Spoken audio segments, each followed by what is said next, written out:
السلام عليكم ورحمة الله وبركاته نحمده ونصلي على رسوله الكريم أما بعد أعوذ بالله من الشيطان الرجيم بسم الله الرحمن الرحيم கண்ணியமானவர்களே, சில வார்த்தைகள் சில சொல்லாடல்கள் நமக்கு மத்தியிலே புழக்கத்தில் இருக்கிறது. எல்லோரும் சொல்வது போல அந்த வார்த்தைகளை அந்த சொல்லாடல்களை நாமும் சொல்லி வருகிறோம். ஆனால் உண்மையில் அந்த வார்த்தைகளை இஸ்லாம் அனுமதிக்கிறதா, அது இஸ்லாமிய ஈமானிய கொள்கைக்கு எதிரானதா என்பதையெல்லாம் நாம் பார்ப்பது கிடையாது. அதிலே ஒன்றுதான் அகால மரணம். யாராவது மரணித்து விட்டால் அவர் அகால மரணம் அடைந்து விட்டார் என்று சொல்கிறோம். ஆனால் உண்மையில் இந்த வார்த்தை இஸ்லாமிய ஈமானிய கொள்கைக்கு எதிரானது, குரான் ஹதீஸுக்கு எதிரானது. நீங்கள் அகால மரணம் என்பதற்கான வார்த்தையை, அந்த வார்த்தைக்கான அர்த்தத்தை நீங்க தேடி பார்த்தீங்க அப்படின்னு சொன்னா, மரணத்தை இரண்டு வகையாக பிரிக்கிறார்கள். ஒன்று காலத்தே மரணம், அதாவது தகுந்த நேரத்தில் வந்த மரணம். இந்த உலகத்துல நல்லா வாழ்ந்து ஆண்டு அனுபவிச்சு கடைசி தள்ளாத வயதில் முதுமையில் மறக்கூடிய மரணம், அது காலத்தே மரணம், அது சரியான நேரத்தில் வந்த மரணம் என்று சொல்லுவார்கள். அகால மரணம் என்றால் நோய்வாய்ப்பட்டு திடீர் விபத்துகளில் சிக்கி மரணம் அடைந்து விட்டால் அந்த மரணம் அகால மரணம். அதுக்கு என்ன அர்த்தம்? இன்னும் அவருக்கு மரணத்துக்கான நேரம் வரவில்லை, அந்த நேரம் வருவதற்கு முன்பாகவே அவர் மௌத்தாகிவிட்டார், மரணித்து விட்டார் என்று அர்த்தம். உண்மையில் இந்த வார்த்தை ஒரு முஸ்லிம் பயன்படுத்தக்கூடாத வார்த்தை. என்ன காரணம், ஏன் பயன்படுத்தக்கூடாது? குரான் சொல்கிறது, முதலாவது விஷயம், குல்லு நப்சின் தாயிகத்துல் மௌத், ஒவ்வொரு ஆத்மாவும் மரணத்தை சுவைத்தே தீரும். இந்த உலகத்தில் பிறந்து விட்ட ஒவ்வொருவருக்கும் மரணம் என்பது நிச்சயம். இரண்டாவது சொல்கிறது, மரணம் என்பது முடிவு செய்யப்பட்ட ஒன்று.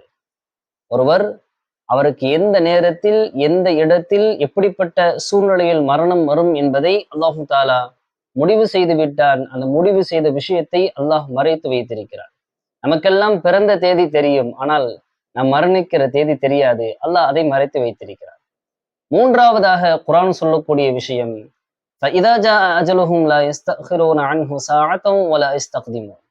குரானில் பல இடங்களில் வரக்கூடிய வசனம். மனிதர்களுக்கு அவர்களுக்கென்று நிர்ணயிக்கப்பட்ட அந்த மரண நேரம் தவணை வந்து விட்டதென்றால் ஒரு நிமிடம் பிந்தவும் செய்யாது, ஒரு நிமிடம் முந்தவும் செய்யாது. அப்ப எல்லோருக்கும் முடிவு செய்யப்பட்ட இடத்தில் முடிவு செய்யப்பட்ட நேரத்தில் தான் மரணம். இந்த நோய், இந்த திடீர் விபத்துகள் எல்லாம் காரணமே தவிர, இதை வைத்து அவர் அகால மரணம் அடைந்து விட்டார், தகுந்த காலத்தில், அதாவது நேரம் வருவதற்கு முன்பாகவே மரணமடைந்து விட்டார் என்று சொல்வது அது இஸ்லாமிய கொள்கைக்கு முரணானது. நாம கூட சில நேரங்கள்ல என்ன செய்வோம் அப்படின்னு சொன்னா, யாராவது இருந்த இடத்துல இருந்து வேற இடத்துல போய் மௌத்தாயிட்டார் அப்படின்னு சொன்னா நம்ம சொல்லுவோம், அவர் இங்க இருந்திருந்தா அவர் உயிரோட இருந்திருப்பாரு, ஹயாத்தாக இருந்திருப்பாரு, அவர் அங்க போய் மௌத்தாயிட்டாரு அப்படின்னு. இந்த நேரத்துல ஹதீஸில் ஒரு செய்தி வருகிறது. ரசூலுல்லாஹி ஸல்லல்லாஹு அலைஹி வஸல்லம் அவர்கள் சொன்னார்கள், ஒரு அடியானுக்கு இந்த இடத்தில் தான் மரணம் என்று முடிவு செய்யப்பட்டு விட்டதென்றால், அல்லாஹ் முடிவு செய்து விட்டான் என்றால், அந்த நேரம் வந்தவுடனே அந்த முடிவு செய்யப்பட்ட இடத்திற்கு செல்லக்கூடிய ஒரு தேவையை அல்லாஹ் ஏற்படுத்துவான். அவர் உலகத்தில் எந்த மூலையில் இருந்தாலும் சரி, அவருக்கான மரண நேரம் வந்து விட்டால் அவர் மரணமடையக்கூடிய இடத்திற்கு அவர் ஆட்டோமேட்டிக்காக போயிடுவார். அல்லாஹ் அதற்கான ஏற்பாடுகளை அல்லாஹ் ஏற்படுத்துவான் என்று ரசூலுல்லாஹி ஸல்லல்லாஹு அலைஹி வஸல்லம் அவர்கள் சொன்னார்கள். நபி அவர்கள் ஒரு துவா செஞ்சாங்க, அழகான துவா. அல்லாஹும்ம இன்னி அஸ்அலுக்கல் ஜன்னா. சில வார்த்தைகள் இருக்கிறது, அந்த வார்த்தைகள் நம்மை சொர்க்கத்தில் நுழைய வைத்து விடும். சில வார்த்தைகள் இருக்கிறது, அந்த வார்த்தைகள் நம்மை நரகத்தில் தள்ளிவிடும். அல்லாஹும்ம இன்னி அஸ்அலுக்கல் ஜன்னா வமா கர்ரப இலைஹா மின் கௌலி வஅமல். யா அல்லாஹ், நான் உன்னிடத்தில் சொர்க்கத்தை கேட்கிறேன், சொர்க்கத்தின் பக்கம் நெருக்கி வைக்கக்கூடிய செயல்பாடையும் வார்த்தைகளையும் கேட்கிறேன். வஅஊது பிக மினன்னார் வமா கர்ரப இலைஹா மின் கௌலி வஅமல். யா அல்லாஹ், நரகத்தை விட்டும் பாதுகாவல் தேடுகிறேன், நரகத்தின் பக்கம் நெருக்கி வைக்கக்கூடிய செயலையும் சொல்லையும் விட்டும் பாதுகாவல் தேடுகிறேன்.